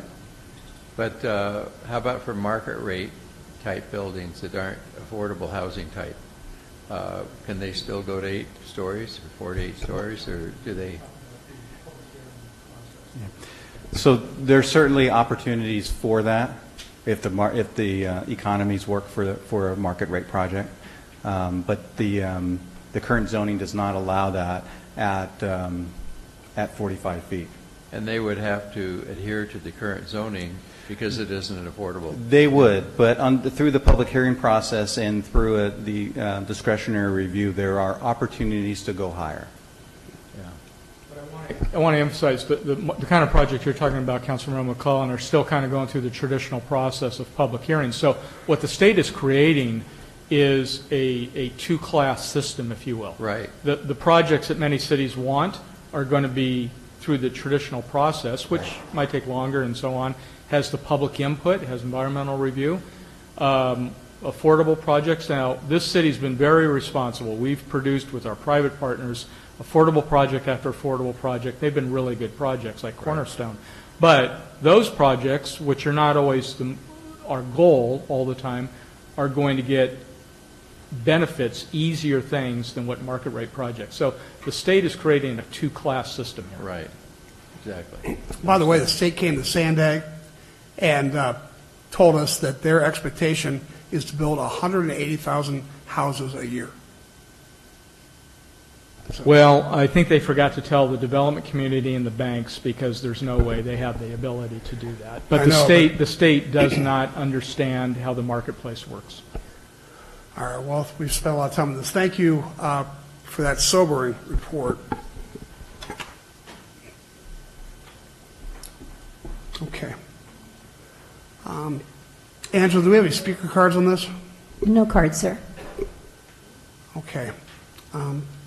Again, this is just for information only, so we don't need to vote on this. There are no commission reports on today's agenda. Item 6.1 is my activities report and is as reported. Item 6.2 is the legislative report. The last two city council meetings, I have provided updates on two bills that this council has chosen to oppose, both SB 827 and SB 946. Both of these continue to work through the committees, and I have no new information to report at this time, but I will keep you informed. We are now at the report of council members. Councilmember Mayor Pro Tem Gary Kendrick. Thank you, Mr. Mayor. I do have to add one item to my council activities report. On Saturday, March 24th, I attended the Lincoln Reagan dinner. Councilmember Bob McClellan. Yes, I also have one item to add to my report. On 3/26, which was yesterday, I went to an MTS budget development meeting in San Diego. Fantastic. Councilmember Ben Colasso. As I've reported. Councilmember Steve Goebel. I need to add this morning, East County Chamber of Government Affairs Subcommittee meeting. There are no joint councilmember reports and no general information items for discussion. There are no readings of ordinances at this time. And we are now in closed session. We have one item on the agenda. Mr. City Attorney, would you please recite the title and lead us into the closed session? Thank you, Mayor. The City Council will be meeting in closed session on one item, and it's entitled Public Employee Appointment, pursuant to Government Code Section 54957B1. It's related to public employee appointment, and the title of that position is the City Manager and Executive Director of the successor agency and the Housing Authority. I'd like to make a motion then to adjourn to the closed session. Move and second, please vote. Motion carries by unanimous vote. All right, ladies and gentlemen, we'll be back pretty quickly.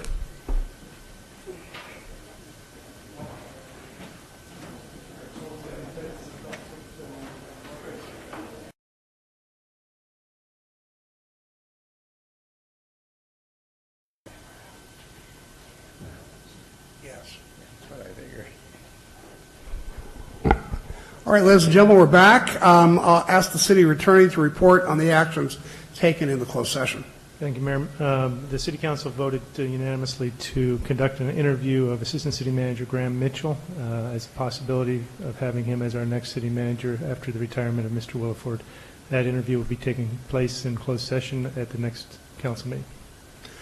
This brings us to adjournment, the regular joint meeting of the El Cajon City Council, El Cajon Housing Authority, successor agency to the El Cajon Redevelopment Agency, held this 27th day of March 2018, is adjourned till Tuesday, March 27th, 2018 at 7 o'clock p.m. Thank you.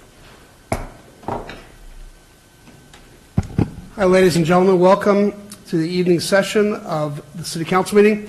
The meeting is now called to order, and I'd like to ask the City Clerk to call the roll. All council members are present. Would you please stand for the Pledge of Allegiance? Remain standing for a moment of silence. And Gary Kendrick, would you lead us in the pledge, please? I pledge allegiance to the flag of the United States of America and to the republic for which it stands, one nation, under God, indivisible, with liberty and justice for all.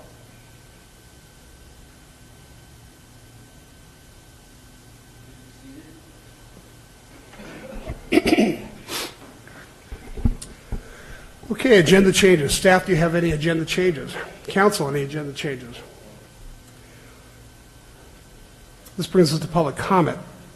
At this time, any person may address a matter within the jurisdiction of the City Council, Housing Authority, successor agency to the El Cajon Redevelopment Agency that is not on the agenda. Comments relating to items on today's agenda are to be taken at the time the item is heard. State law prohibits discussion or action on items not on the agenda. However, council, authority, and agency members may briefly respond to statements or questions, and an item may be placed on a future agenda. Angela, do we have any cards under public comment? We have no cards. Well, right on to item 100 then, which is a public hearing on a proposed specific plan amendment for industrial building at 1900 Weld Boulevard. Staff, would you please tell us about this? Mayor and Council, this is the old Buck Knives property at 1900 Weld Boulevard. If you're familiar with Buck Knives, this is a project that's been in the city for a number of years. It's where Buck Knives was produced. And that property has been repurposed for other uses. And as part of this project, the property owner and developer is proposing a new industrial building, a little over 17,000 square feet, with additional on-site improvements, including more landscaping and modifications to the existing lighting and parking. So just some background. The property is designated industrial park according to the general plan. It is zone manufacturing for industrial type uses. It is in proximity to the Gillespie Field Airport, so it is subject to the airport land use compatibility plan, including its safety policies. It is governed by a specific plan, and that's what's being requested to be amended tonight. And this specific plan has been in place since 1978. So here's an aerial image that gives you a perspective on the site. The northerly boundary and the westerly boundary are the city of Santee. To the south and east is the city of El Cajon. So the site is a little bit over 10 acres. The existing building is a little over 150,000 square feet. There are almost 300 parking stalls there, so there's plenty of room to make modifications. Access to the property is via two-way driveway off Weld Boulevard. So the proposed project is measured against the city's industrial zone development standards, as well as looking for architectural compatibility, as well as meeting landscaping requirements and conformance with the Gillespie Field Airport Land Use Compatibility Plan. So here's an image of the site plan. So you see the existing building, main building that's to the north of the property. And in front of that, in the second row of parking, you can see that this proposed 17,000 square foot building is located.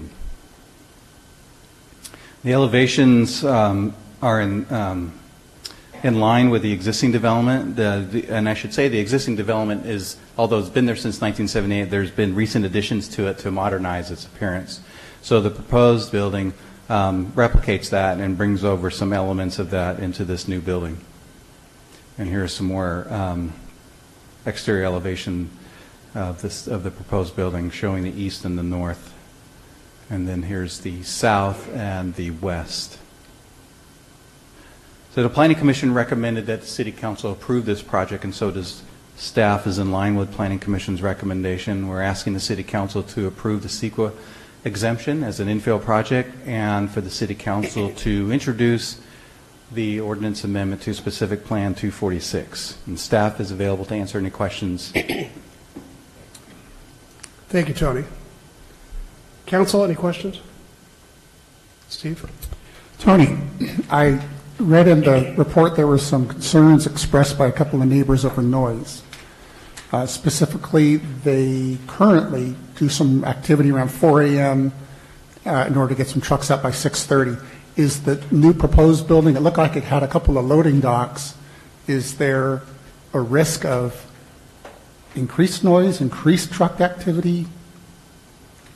Can you tell us about that? Sure. So they answered the questions that were raised by the residents to the north. Those issues of noise have been addressed and are continually being worked on by the owner of the property. The proposed building is much further north. So if you look at the site plan here, the building is closer to Weld Boulevard. The proposed building is closer to Weld Boulevard and to the south of the main building. The residents who were concerned about the noise issues that were being generated are to the north of the main building.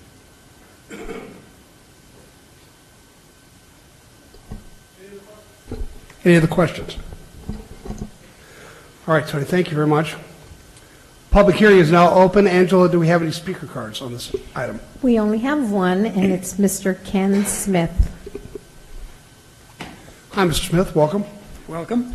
I'm here to answer questions. Let's see if we have any. Looks like a pretty straightforward project, but pretty straightforward. Bob? Do you know who the tenant's going to be or what they're going to do there? We do not have a tenant at this point. We thought we had one, but it's gone away, so it's a spec building. I see. What would the building be most purposed for? It's designed for industrial or warehousing. It's a simple, straightforward industrial type project. Questions? All right, I think that was pretty easy. Thanks. You're welcome. Okay, I'd like to make a motion then close the public hearing. Move in second, please vote. Motion carries by unanimous vote. Your lack of drilling questions would lead me to believe that you think it's a good project, and somebody would like to make a motion.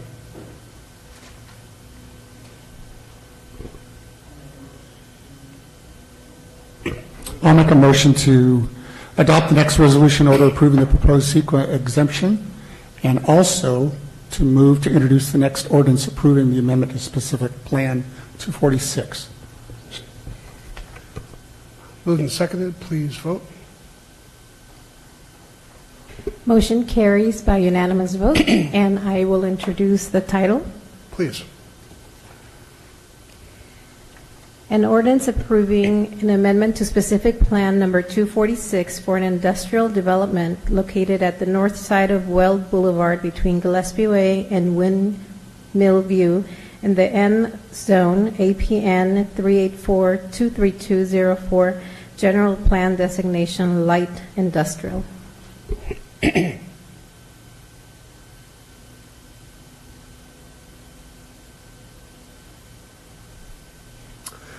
Okay, thank you very much. I think that takes care of that. Thank you. Good luck with the building. Thank you very much.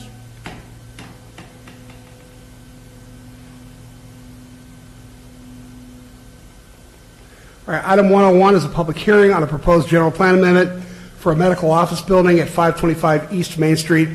And staff, would you introduce this item to us, please?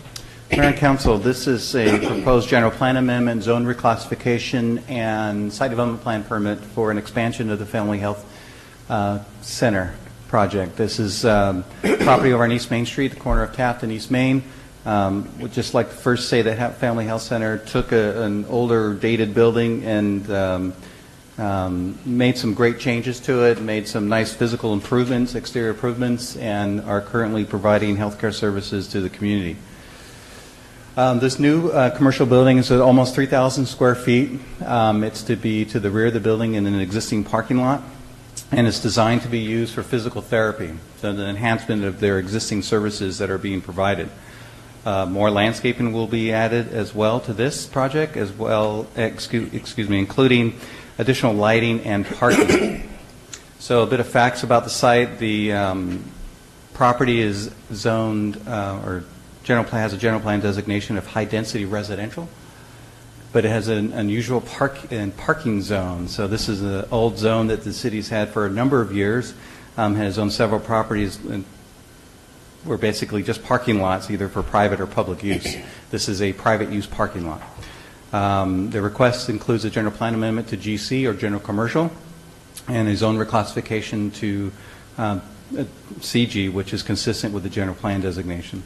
And I just mentioned earlier, it's a site development plan permit is included for this new medical building.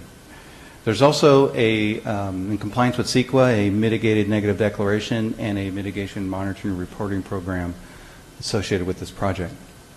So to give you a perspective, here's the subject site. It is just one block to the east of the intersection of Valentine, Avocado, and East Main Street, so not too far from City Hall.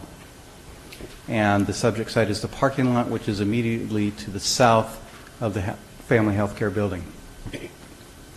The site's almost 2.5 acres. It's currently used as parking for the clients at Family Health Center. It has about 1,500 square feet of landscaping. There's 2 driveways that access the property, and it is currently surrounded by a chain link fence. So here's an image of the site. So this is looking at it from the internal driveway, or it used to be an alley. And this is an area that has had known public nuisance activity to the city for a number of years. We think the repurposing of the building and activating the parking lot will help remove some of that public nuisance activity that the city's experienced.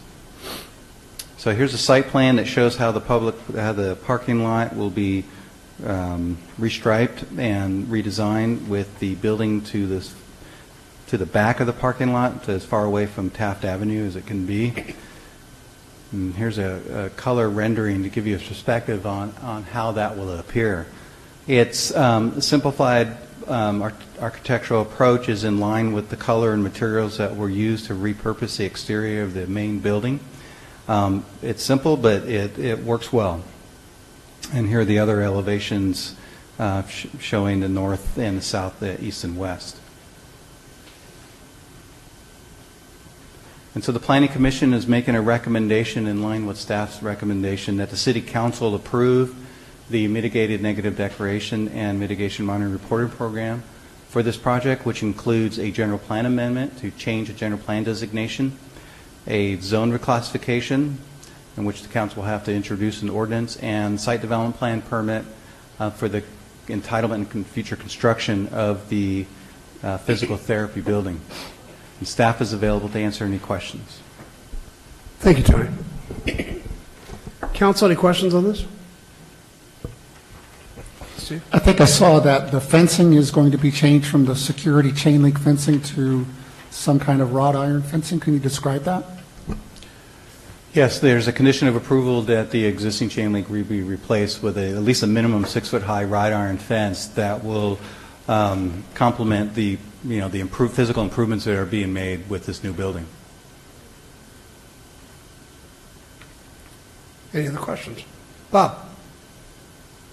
When the people come up that are representing this, I'd like to know if they're connected with the health center over on Chase Avenue. Same company? I believe they are, but we do have representatives here who could answer that question. They're nodding their heads.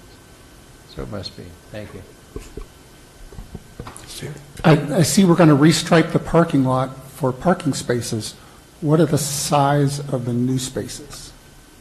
So the new spaces just, meet the city's standard size, which is 8.5 by 18.5.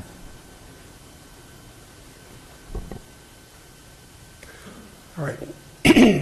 Thank you very much. I'm going to go ahead and open the public hearing now and ask Angela if we have any speaker cards. Oh, Bob, did you want to speak? Yeah. Sorry. I was going to say, are these spaces big enough, if it's going to be for physical therapy, with all of the people that drive trucks now, are these big enough to accommodate full-size pickups? And because of the fact that people that need physical therapy a lot of times go out to the desert and run their ATVs off in the dunes and fall over, and then they need physical therapy. So are they big enough to accommodate pickup trucks? We believe they are. This is the standard size across the city. Okay. Are they maybe, because the ones in our parking garage are pretty nice size. They are. How big are they? They are 18.5 by 8.5 as well. And oh, yeah. I personally have a full-size truck that I can fit in it. Oh, okay. Good. Thank you. Okay, great. Okay, then I'm going to go ahead and open the public hearing and ask Angela if we have any speaker cards. We have two speakers. The first one is David Wissenhunt. Hey, David, nice to see you again. Nice to see you. Thank you, and good evening. I just want to give you a little history of Family Health Centers. Yes, we have been at Chase for quite a while, so we've been part of this community for a long time. Family Health Centers was started a little over 40 years ago by Laura Rodriguez in Barrio Logan, and it's just a mission about serving uninsured and underprivileged. But it's expanded because our health, quality health services has become something that most people use that may not be underprivileged or uninsured. It's a very high quality offering. So currently we have 27 medical clinics across San Diego. We're the largest mental health offering in San Diego. And services that we offer would be adults, women's, pediatrics, dental, vision, mental health, cardiology, and physical therapy. So our ties here, and what we're trying to do is we opened the building, I think, in May 2016, and we have 1,500 physical therapy appointments we have to turn down each month. And so the challenge we have is we have to do a campus license. So we have to be either adjoining or attached to or in the vicinity next to the existing license. And so we can't build or expand the building because that's a easement for public utilities. So this is our idea of how we can improve this. And I think we've done a good job architecturally trying to tie it into the existing building that we've also modified. So I'm pleased with that. And basically, I can go through more stuff, but I think if I could answer some questions, that would be great. Let me see if there's any questions. Questions? I think you did a good job. It sounds like a good project and be good for the city. Great. Thank you. Anissa Gallego. Hi. Good evening. I am Anissa Gallego. I'm representing the project architects. We're Retailing Design. We've worked closely with the Family Health Centers and the city planning staff to develop the proposed site. And so I just wanted to speak to the features of creating a campus identity for Family Health Centers, essentially doubling the landscape, which sort of beautifies the parking lot, which supports the main clinic. We would love your support and continue to assist Family Health Centers to bring this endeavor to enhance the community care in a manner that's very pleasing as well. And we'll be on hand to answer any of the more technical site or building aspects. The clinic is planned to be a free-span open care for ambulatory patients, and we're very excited. Thanks. Let me see if there's any questions. No, I guess you wowed them with your speech. There's nothing left to say. Thank you. Thank you. All right, I'd like to make a motion then to close the public hearing. Moved and seconded, please vote. Motion carries by unanimous vote. All right, Council, this seems pretty straightforward to me. A good project, good for the city. Any discussion, or would somebody like to start with making a motion? If we are, we've got to. There are separate. We have to have each one of these be a separate action, a separate motion. Steve? I'm just appreciative of this project. It's going to bring in good-paying jobs into El Cajon. These physical therapists are in demand.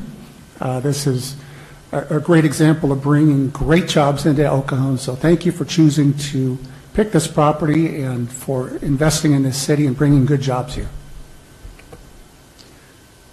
Mr. Mayor, before there's a motion made, I just need to acknowledge that in the agenda packet that was online and first distributed to the council members, including an incorrect exhibit attached to General Plan Resolution 2017-02, the City Council has been given the correct exhibit to be replaced. And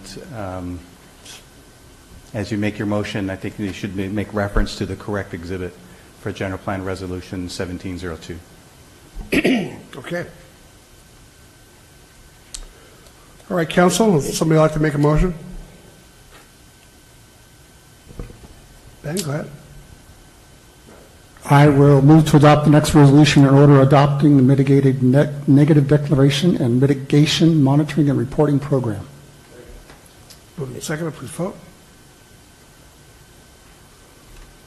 Motion carries by unanimous vote. I will move to adopt the next resolution order approving the general plan amendment using the corrected Exhibit A as submitted to council. Moved and seconded, please vote. Motion carries by unanimous vote. I'll move to introduce the next ordinance in order approving zone reclassification. Moved and seconded, please vote. Motion carries by unanimous vote, and I'll introduce the ordinance. An ordinance rezoning. Sorry, I think I have one more. Just We have to read it first. Yeah, let's city clerk read the title first, please. An ordinance rezoning property located on the east side of Taft Avenue between East Main Street and East Lexington Avenue, APN 488-23351, from the P parking to CG general commercial, general plan designation, general commercial. I move to adopt the next resolution order approving the site development plan permit. Moved and seconded, please vote. Motion carries by unanimous vote. Well, congratulations. We look forward to seeing that. How long before it should be all finished? Okay, a couple weeks. You got it. Midsummer. Okay, fantastic.